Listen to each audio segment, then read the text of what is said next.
सर्व मंगल मांगल्ये शिवे सर्वार्थ साधिके शरण्य त्र्यंबिके गौरी नारायणी नमोस्तुते। पुजाऱ्यांनी वेषांतर केलं, पुजाऱ्यांचे फकीर झाले। अच्छा, असे आमचे 5 म्हणजे गुडके आहेत आणि पार्वती मातेनं परत तिथं ती ध्यान स्वरूपात लीन झाली आणि शिवाच्या आराधनेत लीन झाली देवी। मित्रांनो नमस्कार, आज आपण औंध या ठिकाणी यमाई देवीच्या दर्शनासाठी आलेलो आहोत। तर आसपासचा परिसर आणि मंदिराची माहिती आपण जाणून घेणार आहोत आज। तर चला पाहूया, अधिक माहिती आपण घेऊया। गाडी आता पार्किंगला इथं लावलेली आहे। तर ही तटबंदी आपण बघू शकतो। मंदिरात एंट्री करण्याच्या अगोदर हा परिसर बघा, इथून दिसणारा नजारा। तटबंदी पण एकदम छान आहे आणि हे मंदिर आहे ते किल्ल्या मापीत दिसत आहे पूर्ण। आणि अधिक माहिती आपण आज जाऊन घेणारच आहोत। शिव पार्वती यांचे एकत्रित पूजले जाणारे रूप म्हणजे यमाई।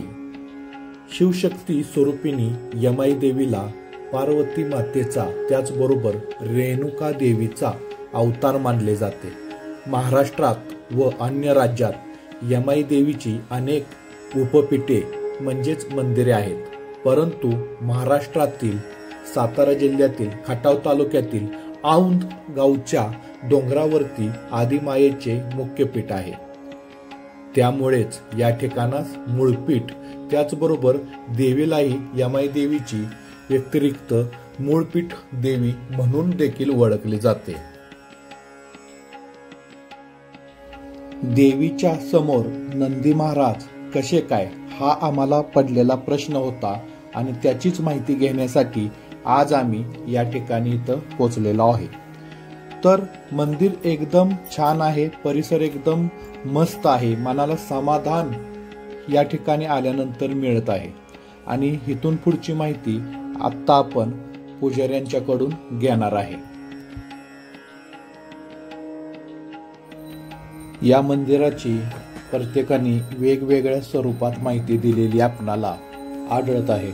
तर आज आपण सविस्तर ज्या आपल्या मंदिरामध्ये पुजारी आहेत त्यांच्याकडूनच संपूर्ण माहिती आपण घेतलेली आहे।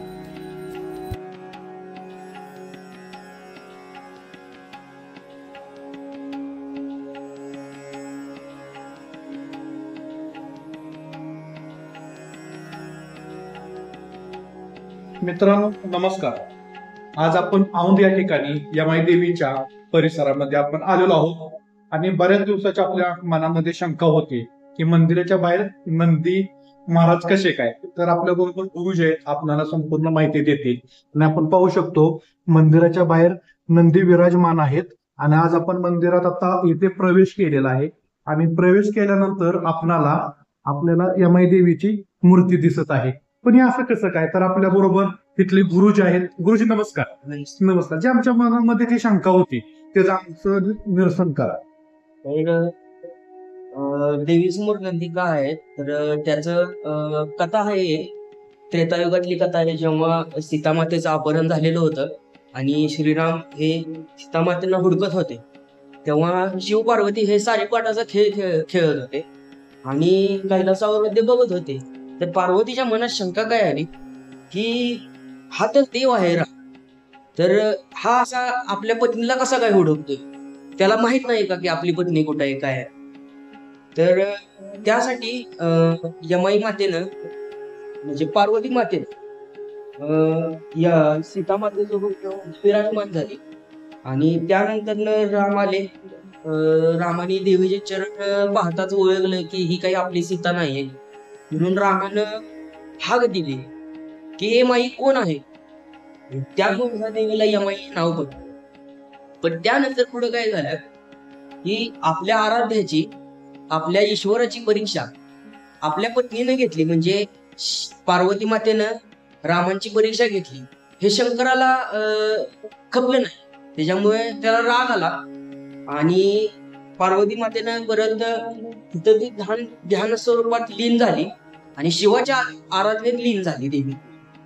त्यामुळे ही जी स्वयंभू खाली दिसतोय तुम्हाला. स्वयं हे शिवशक्ती स्वरूपात पुजले जातात, त्याच्यामुळे ते समोर नदी आहे. अच्छा, ते शिवशक्ती स्वरूपामध्ये स्वरूपामध्ये पुजलं, त्यामुळे समोर आपल्या नंदी महाराज आहे. शिवाच्या आराधनेत देवी लीन झाली. हा. त्यामुळे शिवशक्तीचं एकत्रित रूप झालं असं. ठीक आहे. आणि हे मंदिर कोणत्या काळात आहे? हे माडपंथी बांधणीचे मंदिर आहे. अच्छा. चालुक्य राजाच्या काळातील मंदिर आहे. अच्छा. कमीत कमी 1200-1300 वर्ष 1300 वर्ष पूर्ण झालेले आहेत. आणि तुम्ही सांगितलं की टप्प्याटप्प्यामध्ये पूर्ण झालेलं आहे. टप्प्याटप्प्यामध्ये पूर्ण झालं. अच्छा. समोर जी आपल्याला तटबंदी दिसते, ते तटबंदी कोणत्या काळातील आहे? हे शिवाजी राजेंचे आजोबा मालोजी राजे भोसले. अच्छा. ह्यांनी रहमतपूरमध्ये रहीमतुल्ला नावाचा सरदार राहतो. अच्छा. तर तो घाट चढून वर येऊ नये, त्यामुळे ही तटबंदी बांधली. पूर्वीच्या काही शिखर नव्हतं. शिखर तुम्हाला माहिती आता बांधलेलं आहे. तर पूर्वीच्या काही शिखर नव्हतं, त्याच्यामुळे हा किल्ला वाटायचा. तर बुरुज पण आहेत बघा तटबंदीला. तर त्यामुळे तो घाटाच्या वर येऊ नये म्हणून ही मालोजी राजे भोसलेंनी तटबंदी बांधली. त्यानंतर कालांतराने समोरची तटबंदी एका बाजूची पडली. त्याच्यामुळे तिथं खाली लेक आहे. 2 भावांनी ती तटबंदी बांधली. पुन्हा डबल बांधलेली आहे. ठीक आहे. तुम्ही इथं किती वर्ष झाले सेवा करताय आणि तुमची परंपरा काय, म्हणजे काय? आम्ही वंश परंपरागत पुजारी आहे इथे. तर आता तसे रेकॉर्ड आमचे जुने 1200-1300 वर्ष, म्हणजे 1200 सालचं रेकॉर्ड आहे. म्हणजे जे आमचं पायपत्रक असतं त्याच्यात 1200 सालचा उल्लेख आम्हाला आढळून आलेला आहे. आणि जेव्हा अफजल खान इथं आलेले होते, तर ते शनी शिंगणापूर, तुळजापूर, पंढरपूर या मार्गे मंदिर उद्ध्वस्त करत औंधला येणार होते. तर त्याची कानपूर ग्रामस्थांना पुजाऱ्यांना लागली. त्यामुळे त्यांनी मंदिराचं रूपांतर हे मशिदीत केलं आणि देवीची मूर्ती झाकून त्याची कबर बनवली आणि पुजाऱ्यांनी वेषांतर केलं. पुजाऱ्यांचे फकीर झाले. असे आमचे 5 म्हणजे गुडके आहेत: पचाडे, आमले, सातबाई, सुखधरणे आणि फकीर. तर असं झाले आणि हे मंदिर वाचलं. तुमचं नाव काय? माझं नाव ऋषिकेश गुरव. ठीक आहे. फार छान माहिती तुम्ही दिली, त्याबद्दल आम्ही तुमचा आभारी आहोत. धन्यवाद.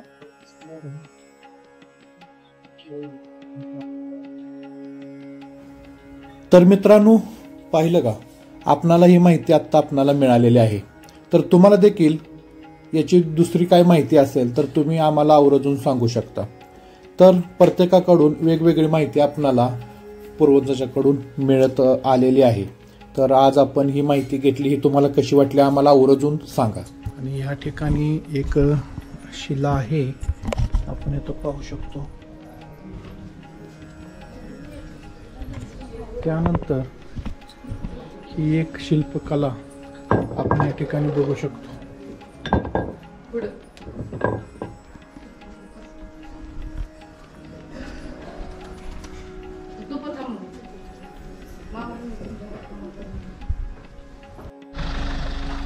तर मित्रांनो, तुम्हाला ही माहिती कशी वाटली आम्हाला नक्की आवर्जून सांगा. चॅनलवरती नवीन असाल तर चॅनलला लाईक, शेअर आणि सबस्क्राईब जरूर करा.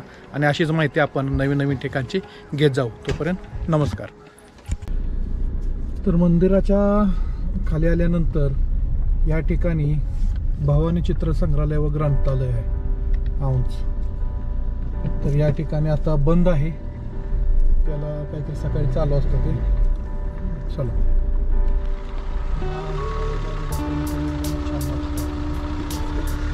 तर मंडळी, आपण नंतर संग्रहालयाचं पूर्ण शूटिंग आपण घेऊया. आता बंद आहे, तर चला आपण पुढच्या प्रवासाला निघालेलो आहोत.